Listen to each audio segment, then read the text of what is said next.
Many of the world's largest and most powerful countries in the developing world are growing increasingly anti-Western and anti-American.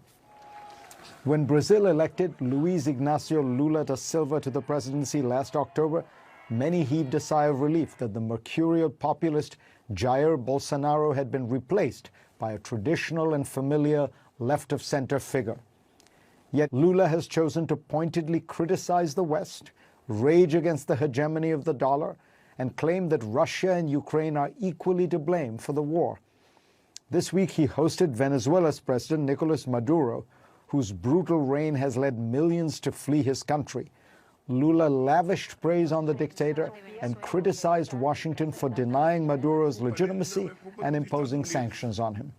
South Africa's President Cyril Ramaphosa had a reputation as a practical, business-friendly moderate who has strong ties with the West. But South Africa under him has veered closer into the Russian and Chinese orbit.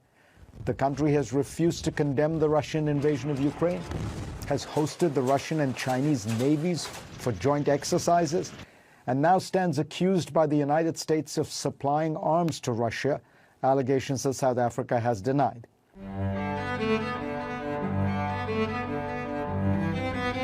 So, you guys all know that there has been this constant fear that the US might be in decline. And many countries from all over the world are now saying that they do not favor or they do not like the way the US was going about doing things. That America always preach something, but does the opposite. And if there's one person I have followed for many years now, is FAREED Zakaria. He is a reporter or an anchor for the CNN. So let's watch this video together, and after that, I shall give you my take on what he said. As I was following Turkey's recent general election, I was stunned to hear one of the country's top officials, then Interior Minister Süleyman Soylu, speaking to a crowd from a balcony. Jubilant, he promised that Erdogan would wipe away whoever causes trouble for Turkey, and that includes the American military. He declared earlier that those who pursue a pro-American approach will be considered traitors. Keep in mind that Turkey has been a member of NATO with American military bases in the country for about 70 years. Turkish President Recep Tayyip Erdogan often uses strident anti-Western rhetoric himself. Before the election's first round, Erdogan tweeted that his opponent won't say what he promised to the baby-killing terrorists or to the Western countries. Erdogan may be one of the most extreme representatives of this attitude, but he is not alone. As many commentators have noted, most of the world's population is not aligned with the West in its struggle against Putin's invasion of Ukraine. And the Ukraine war itself has only highlighted a broader phenomenon. Many of the world's largest and most powerful countries in the developing world are growing increasingly anti-Western and anti-American.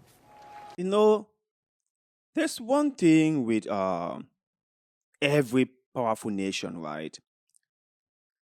They think they are too big to fail until they fail, right? That's the one thing with them.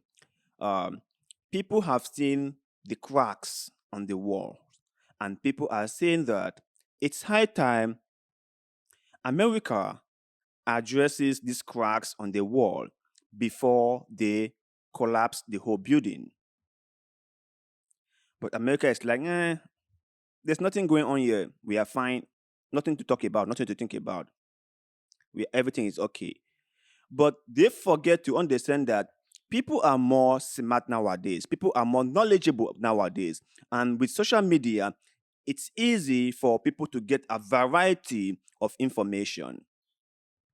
Maybe in the 60s, in the 50s, in the 40s, we had just the national TVs, and they were widely controlled by the government of the different countries that they were in.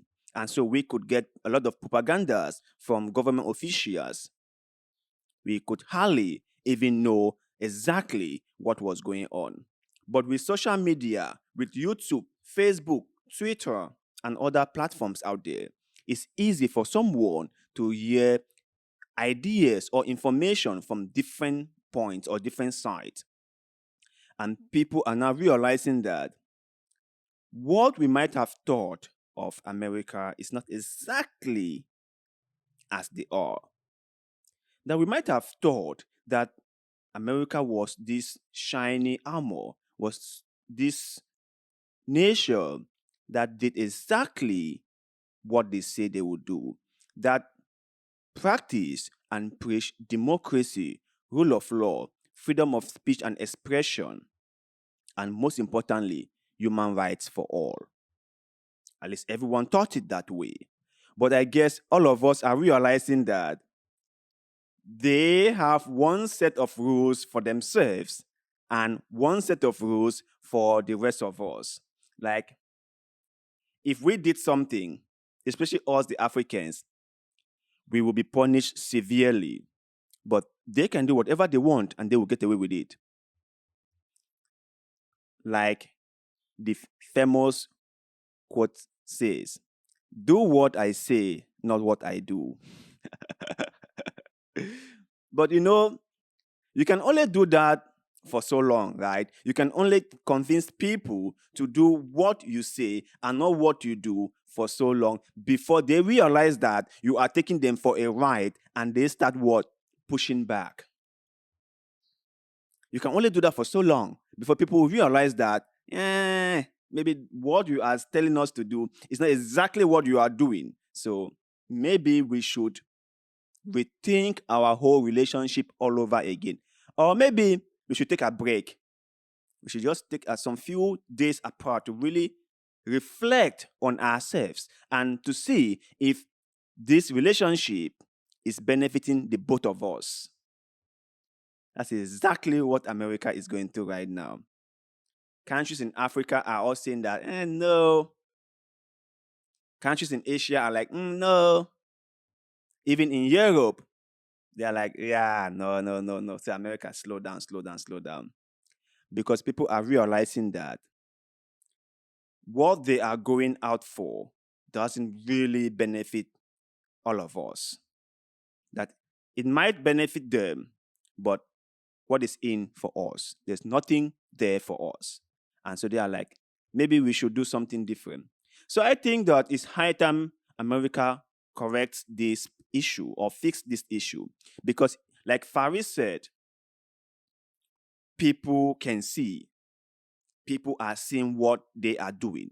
And if they keep on neglecting or ignoring the problem, it will get worse than what it is now. And when that happens, things might not be the way they are now.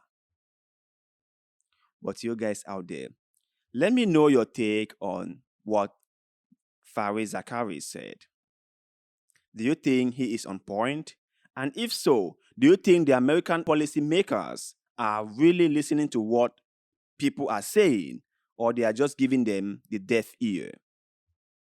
Share your thoughts and opinions with us in the comment section below, because like always, we love hearing what you have to say. And also, please don't forget to like this video, share this video, follow our Facebook page, and most importantly, subscribe to this channel, because little bit of good way, like the one you're doing just now, help us a lot, and we shall forever be grateful to you. So thank you very much for doing just that. And like always, see you in the next one.